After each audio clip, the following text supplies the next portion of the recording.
A seismic shift just rocked the world of Formula One, and no one saw it coming. Buried beneath a $146 million transaction is a mystery so compelling, so potentially explosive, that insiders are whispering it could alter the power structure of the sport forever. Aston Martin has just sold its minority stake in its Formula One team, a stake worth only 4.6%, for an eye-popping valuation. But the headlines aren't about the money, they're about the shadowy figure behind the purchase. And if what's being quietly suggested is true, this may not be an investment. It may be a revenge plot in real time. Just 3 weeks ago, the paddock was stunned when Christian Horner, the man who built Red Bull Racing into an F1 superpower, was suddenly shown the door. No long goodbye, no graceful transition, just gone, after 2 decades of championships, dominance, and control. The story then was internal politics, a rift with the new corporate structure, disagreements over power. But now, with this latest Aston Martin deal, that narrative may be shifting.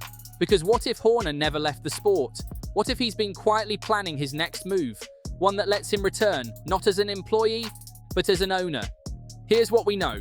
Yesterday, Aston Martin Lagonda, the British luxury car maker known for building James Bond's iconic vehicles, announced they're selling their entire stake in the Aston Martin Formula One team. But here's the twist. They only owned 4.6% of it. The real power lies with Lawrence Stroll, the Canadian billionaire who rescued the old Force India team from financial collapse in 2018. He bought it for $117 million, rebranded it as Racing Point, then merged the team's identity with the Aston Martin brand after investing in the car company. And now, that same team is being valued at over $3.2 billion. Yes, you heard that right. A $117 million purchase has turned into a multi-billion-dollar asset in just 7 years, a 2,700% return. But that's not the headline. The real bombshell is that the buyer of that 4.6% stake remains completely anonymous. In Formula One, that's highly irregular. Ownership is a badge of honor, a power move, a headline you want shouted across every media outlet. Yet here, we have a buyer who's deliberately keeping their identity secret, at least until the deal officially closes. That sort of silence is deafening in a sport built on prestige. And the timing? Suspiciously perfect. Barely 21 days after Horner's exit, this mystery investor appears. $146 million suddenly moves through the system, acquiring a sliver of one of F1's fastest-growing teams. And the seller just happens to be a company desperate for cash. Aston Martin Lagonda's stock is down over 50% in the last year. Revenue is collapsing. New US tariffs have crippled their American market.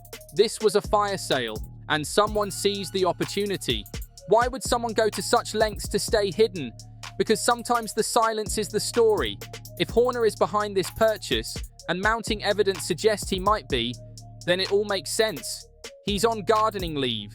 Red Bull's way of sidelining their former architect without letting him immediately join a rival. That leave reportedly lasts until January 2026, just before the sport's next major regulatory overhaul. But here's the key. Gardening leave limits employment. It doesn't stop financial investments. Legally, Horner could become an owner today and still comply with the terms of his departure. That's the loophole. That's the opening. And this deal, secretive, tightly controlled, and perfectly timed, fits through that loophole like a glove. Red Bull may have underestimated the man they fired, because this isn't just about vengeance or ego. This is about positioning, power, legacy. If Horner quietly slides into an ownership role now, he gives himself nearly 18 months to prepare Aston Martin for the biggest F1 reset in over a decade. In 2026, new power unit rules and aerodynamic regulations will completely level the playing field. For someone like Horner, who's built a title-winning machine before, this is a second chance to do it all again, from the ground up. And he wouldn't be starting from zero. Aston Martin already has the infrastructure, a new $200 million factory at Silverstone, a top-tier wind tunnel, and a team of engineers recruited from Red Bull, Mercedes, and Ferrari. But there's more. Adrian Newey, the legendary designer behind every Red Bull title, recently joined Aston Martin. He and Horner built their legacy together. Reuniting them, this time under a different badge, would be like assembling a championship bomb with a ticking clock set for 2026. The Honda engine deal is another clue. Starting in 2026, Aston Martin becomes Honda's official works team, replacing Red Bull. And who was the key architect of the Red Bull-Honda relationship that dominated in the late 2000s and teens and early 2020s? Christian Horner. He knows Honda's inner workings, their culture, their people. That relationship could be critical in adapting to the new power unit era, and Horner's familiarity would offer a massive advantage. Even Lawrence Stroll's strategy seems to support this theory. He's 65, he's poured hundreds of millions into this project, but he needs a succession plan, someone who can take the team into its next era. Horner offers not just experience, but credibility. He brings titles, networks, and perhaps most importantly, an axe to grind. Within the paddock, people are connecting the dots. Fernando Alonso, normally vocal and political, has been oddly quiet. Honda executives have been attending Aston Martin meetings far more frequently than expected. And Newey, notoriously uninterested in corporate politics, has reportedly started asking about ownership structures. These aren't coincidences, they're signals. Let's talk money.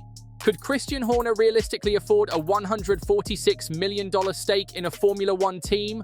On the surface, it sounds improbable for one individual, even one with Horner's track record. But here's the truth, he wouldn't need to go it alone. After 2 decades at the helm of one of F1's most successful teams, Horner likely walked away from Red Bull with an exceptionally generous severance package.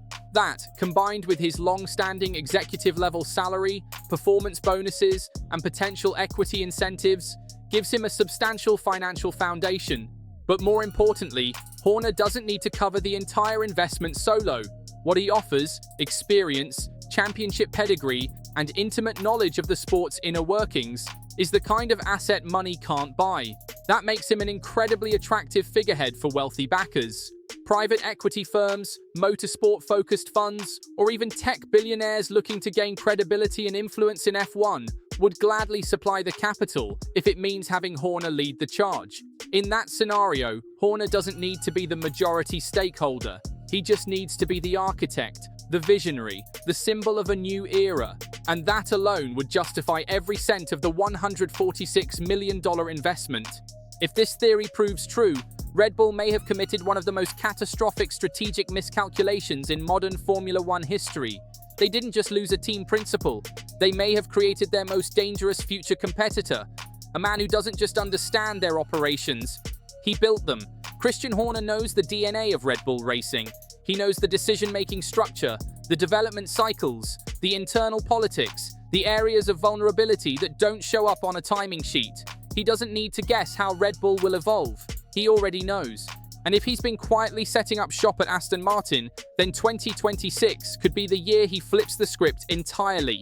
Formula One's new regulations offer a rare window, a reset button where historic advantages vanish overnight. In that kind of landscape, experience and foresight become lethal weapons. Aston Martin is already preparing for this shift with Honda as their works engine partner, and with the recent addition of Adrian Newey, arguably the greatest designer in F1 history. Add to that Lawrence Stroll's financial muscle, a state-of-the-art facility in Silverstone, and Fernando Alonso's relentless racecraft, and you have a platform built for domination. But Horner's presence would transform Aston Martin into something far more dangerous than a rising contender. It would become a war machine, not just powered by strategy, but driven by vengeance. This wouldn't be a fresh start. It would be a calculated resurrection, built with the knowledge, secrets, and scars of the empire he once led. If Horner truly is the mystery investor, the looming rivalry with Red Bull won't just be measured in podiums. It will be personal, it will be ruthless, and it will be fueled by a singular mission: to dismantle the very machine that betrayed him.